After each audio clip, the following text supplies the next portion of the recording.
village de Benac se découvre dans le département de la Dordogne, au sud de Périgueux. Il est situé sur la rive droite du fleuve qui donne son nom au département. Le château qui domine le bourg en fait la renommée. Il surveillait le trafic sur la rivière qui s'écoule au pied des falaises de calcaire. Les postes de guet ne manquaient pas, qu'ils aient été militaires ou privés. En ce jour de juin 2016, la France est sous les eaux. La Dordogne est lourde aussi de pluies diluviennes.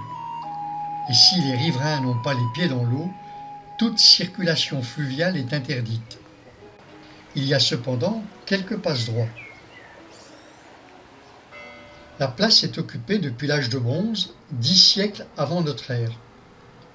Puis les Gaulois l'ont habitée pour, déjà, contrôler le commerce du vin en provenance d'Italie. Classé l'un des plus beaux villages de France, Benac offre aux visiteurs ses vieilles ruelles et ses placettes. Après les invasions barbares et normandes, la féodalité se met en place dès le Xe siècle. Élie de Benac, premier seigneur connu, implante en 1050 un castrum sur le rocher. Par le mariage d'Aliénor d'Aquitaine avec le futur roi d'Angleterre Henri Plantagenet, Benac passe anglais comme toute l'Aquitaine, tout en rendant hommage au comte de Toulouse, vassal du roi de France.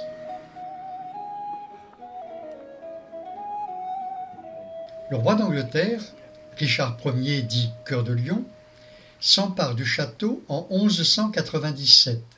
Mais très vite, la famille de Benac reprend la citadelle, alors que Richard vient de mourir en 1199. L'occupation anglaise se poursuivra sur toute la rive gauche de la Dordogne. Les tours de Ferrac, avant-poste du château fort de Castelnau, se dressaient face à Benac pour le défier. On imagine les escarmouches et les combats tout au long de la guerre de Cent Ans, qui se termine par la victoire des armées françaises à Castillon près de Bordeaux en 1453. Le pays respire. Pas pour longtemps. En ce XVIe siècle, les guerres de religion apportent de nouvelles souffrances à la population. Benac ne cache pas son appartenance à la religion réformée. La misère est si grande que la révolte gronde dans les campagnes. Des rassemblements dans les forêts sont organisés. Le soulèvement des paysans, les croquants, est en marche. De nouveaux impôts et charges, des hivers rigoureux comme ceux de 1709 et 1710, vont contribuer à un énième soulèvement généralisé des campagnes. Ceux de Benac se mêlent aux paysans révoltés de Saint-Vincent et Besnac. Ils seront près de 5000 à traverser la Dordogne à Castelnau pour marcher sur Sarlat. La répression sera terrible. En 1761, la dernière héritière des seigneurs et barons de Benac, Marie-Claude, épouse le 10 mars au matin le jeune marquis Christophe de Beaumont. Après 8 siècles d'histoire, la lignée des Benac s'éteint avec elle en 1811, laissant pour témoignage Benac et son château. Sur le chemin du retour, on songe à cette histoire passée si douloureuse pour les peuples.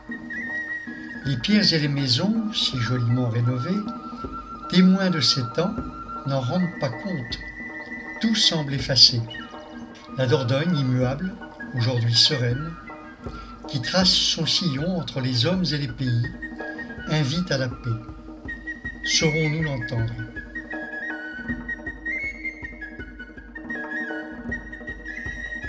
À l'horizon se profile le château de Marquezac.